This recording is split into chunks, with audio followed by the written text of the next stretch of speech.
Kabilang ang umano'y bumaliktad na police asset sa mga tinutugis na suspect sa pagpatay sa pulis na itinapon sa septic tank sa Bulacan. Nag-alok na po ng 1 milyong pisong pabuya ang DILG. Saksi si June Veneracion. Sa isang septic tank o Poso Negro sa Malolos, Bulacan, nagtapos ang paghahanap kay Police Staff Sergeant Renato Casaway. Miyembro siya ng Drug Enforcement Group na 1 linggo nang nawawala noon. Huli siyang nakitang buhay noong January 24 sa kanyang birthday. Sa kuha ng CCTV nito, makikita si Casaway na naka-striped hoodie. Naka-red jacket at black cap naman ang kanyang asset na si Julian Salamat. Nakinita umano niya sa isang compound sa Barangay Mohon sa Malolos, Bulacan. Hindi nahagip ng CCTV ang harapang pag-uusap ng dalawa. Pero maya-maya, sunod-sunod na putok ng baril ang maririnig. Pero ang mga taong nasa paligid, tila walang reaksyon. Sunod na makikita sa frame ng CCTV camera ang asset ng pulis. Sige na. Maririnig din ang pagbibigay niya ng utos sa kanyang mga kasama. Sige na, tutuloy yung dugo, pare. Tutuloy yung dugo.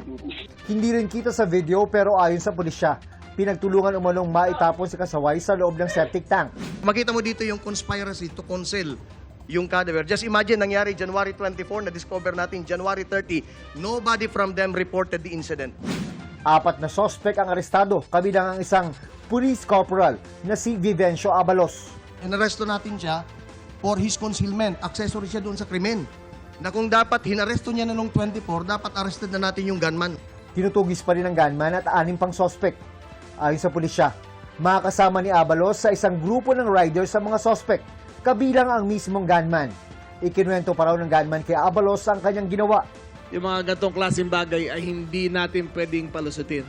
I am announcing a 1 million peso reward for information leading to the arrest of Mon Salamat and Company. Base sa investigasyon, may kinalaman sa trabaho ang pagpatay kay Casaway. Mainit na umano ang mata sa kanya ng mga suspect na sangkot sa illegal na droga.